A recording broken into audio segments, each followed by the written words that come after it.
भागवत में एक श्लोक है, वो कहता है गंगा गंगेत यो ब्रूयात योजना नाम सतैरपि, अर्थात योजन, योजन एक योजन का बोलते हैं 12 किलोमीटर, और योजना नाम सतैरपि 100 योजन, 100 का 12 में, 12 का 100 में गुणा कर दो। इतनी दूर भी कोई गंगा से रहे और गंगा का सच्चे हृदय से नाम ध्यान कर ले, गंगा नहाने का ही फल प्राप्त हो जाता है।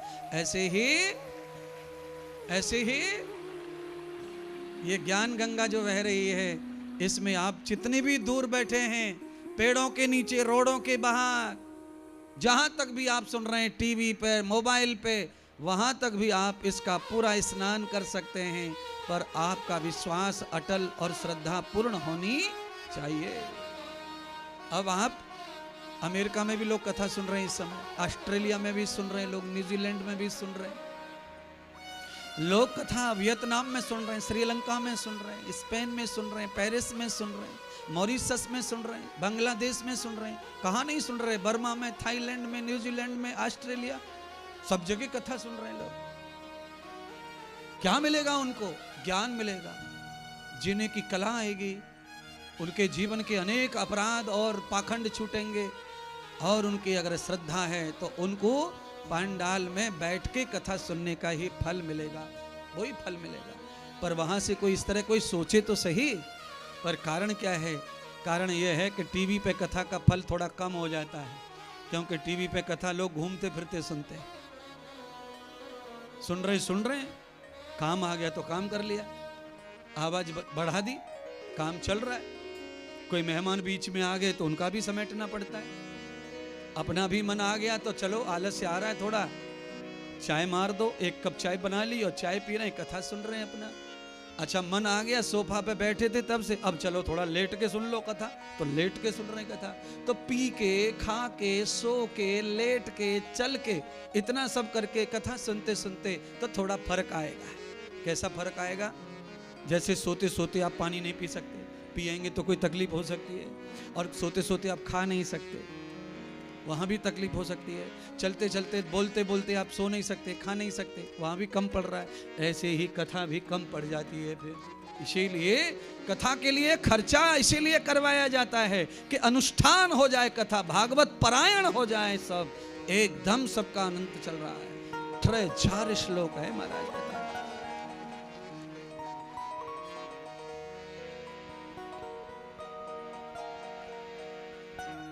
जय जयकार हो रही है भगवान की, सब संत भगवान को पूज रहे महाराज। मुकुट पहना दिया हीरे मोती सोने का, और सोने का सिंहासन दे दिया, ठाकुर बना दिया, और सब मुखिया जी कह रहे हैं, ठाकुर जी कह रहे हैं, और सब नियम से भोजन पानी सेवा कर रहे हैं महाराज। सारे लोग सेवा करने लग गए, 9 साल में तो भगवान पूजने लग गए महाराज। अब बोलिए, और भी कई बच्चे भारत में पैदा हो रहे हैं, कई बच्चे कथा कह रहे हैं, 10 साल के, कोई 9 साल के, कोई 8 साल के, कोई 10 साल के कह रहे हैं, तो उनकी पूजा हो रही है, आरती होती है, पूजा होती है, पैर लोग पूजते हैं उनके बच्चों के। किसके कारण? पिछले जन्म का कोई पुण्य, पिछले जन्म का कोई भजन, पिछले जन्म का भागवत का कोई श्लोक उनको फलित हो गया, तो बचपन से ही परमात्मा ने उनके ऊपर अपनी कृपा कर दी, उनकी सरस्वती अच्छी कर दी। भले ही उनको ज्ञान ज्यादा नहीं है, अध्ययन कम है, ज्ञान भी कम है, पर बोलने का चातुर्य होने के कारण रटी पड़ी बातों को प्रारंभ कर देते हैं। तो ये जो भागवत है, ये भागवत सड़े गले, काले पीले, लंगड़े बहरे सबको पुजवा सकती है। इसमें शक्ति है, भागवत नारायण में शक्ति है पुजवाने की। जो भी इसे माथे पे धर लेता है, बुद्धि में धर लेता है, उसी को पुजवा देती है। ये गोरा काला रंग नहीं देखती, अंधा नहीं देखती है, अंधे का ब्याह होना कठिन है, पर इस भागवत के प्रभाव से अंधा भी पुज जाता है, लंगड़ा भी पुज जाता है, बहरा भी पुज जाता है, कुरूप भी पुज जाएगा। अष्टावक्र पुज गए, पैर ही नहीं थे शरीर में कुबड़ा निकला, पुज गए महाराज। कहे आधर्मम प्रबद्धते युक्तम जीवात्मा सरंचन। कोई भी जीवात्मा मनुष्य के शरीर में आ जाए और धर्म का मार्ग अपना ले, परमात्मा का भगवत मार्ग, वो पूज सकता है। और पूजा पाने के लिए ना गोरा चिकना सुंदर होने की नहीं जरूरत है। आपका कर्म अच्छा है, भागवतीय कर्म है, सुंदरता भी है तो और अच्छी बात, नहीं है तो कोई फर्क नहीं पड़ता। आपके कर्म की ही पूजा है। क्यों? आप नहीं जानते शायद, अगर इंसान की पूजा होती तो सब पूजते, पर इंसानियत की पूजा है इसलिए सब नहीं पूज पा रहे हैं, क्योंकि सब में इंसानियत है ही नहीं। इंसान के चोले में लोग जानवर पशुओं की जिंदगी जी रहे हैं। अब मैं क्या क्या कहूँ, किसी किसी को कभी कभी कोई बात उल्टी भी लग जाती है, अर्थ का अनर्थ भी हो जाता है, कभी कभी किसी आदमी को बुरा भी लग जाता है, कभी कभी लोग ऑब्जेक्शन भी कर लेते हैं कि ऐसा क्यों बोला। मैं यही कहना चाहता हूँ, इंसान के चोले में इंसानियत नहीं है तो कैसे पूजेंगे, क्यों पूजेंगे? अरे परमात्मा ने यह शरीर दिया है तो इसमें इंसानियत पहले होनी चाहिए, जरूर होनी चाहिए। सब कुछ न हो पर इंसानियत होनी चाहिए। आगे बढ़ोगे सब मिलेगा, सब मिलेगा। इंसानियत आने के बाद सब कुछ प्राप्त हो जाता है। अब प्राप्तम प्राप्त लक्ष्मी, जो सपने में नहीं था वो मिलेगा, पर इंसानियत चाहिए। इंसानियत है तो भगवान तुम्हारी रक्षा करता है, दुष्टों से दुष्ट, बुराइयों से, दुश्मनों से दुश्मन, बुराइयों से।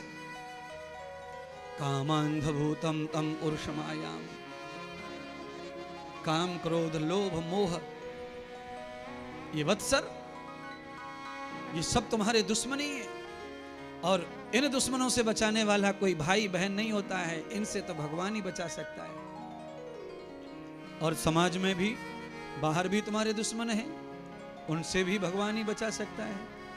इसलिए परम प्रभु परमात्मा सुखदेव कहते हैं, राजन, अपनी अंदर की बुराइयों को या बाहर की बुराइयों को मारना है तो भगवत चर्चा में चलो, भगवत शरण में चलो, भगवत कृपा को पाओ, सब कुछ अच्छा हो जाएगा। आनंद बरसता है इसमें, कृपा बरसती है इसमें। क्या बिगड़ेगा? थोड़े थोड़े में अच्छा हो जाएगा। एक साथ महर्षि बनने के लिए कहां कह रहे हैं हम? एक साथ महात्मा मत बनो, एक साथ ऋषि मुनि मत बनो। तो कैसे बने? तो धीरे धीरे बनो, धीरे धीरे बनो। क्यों? तेज तवे पे रोटी सेको, कहीं जल जाएगी, कहीं कच्ची रह जाएगी। अगर आपने तेज तवा गरम कर दिया और पराठा बनाना शुरू कर दिया तो कहीं जलेगा, कहीं कचेगा, आधा कच्चा आधा पक्का। जल गया, एक जगह रह गया। और धीमी अग्नि पर, धीमे तवे पर सेकोगे रोटी तो केवल रोटी सिकेगी, कोई भी काला दाग लगने वाला नहीं है। आप कढ़ाई गरम कर लो, ज्यादा तेज कर दो और तेज कढ़ाई में सब्जी छौंक दो तो लोहे के अंदर से आग निकलती है, बापा, आग पकड़ लेता है तुम्हारा छौंका। क्यों? आपको जल्दी पड़ रही ना, लपड़ झपड़ लपड़ झपड़ लपड़ झपड़ में ऐसे नुकसान होते हैं। तो इसीलिए संत कहते हैं, धीरे धीरे अपना कार्य सिद्ध करो, अपनी बुद्धि को पकड़ो और मन को पकड़ो, काम अच्छा होगा।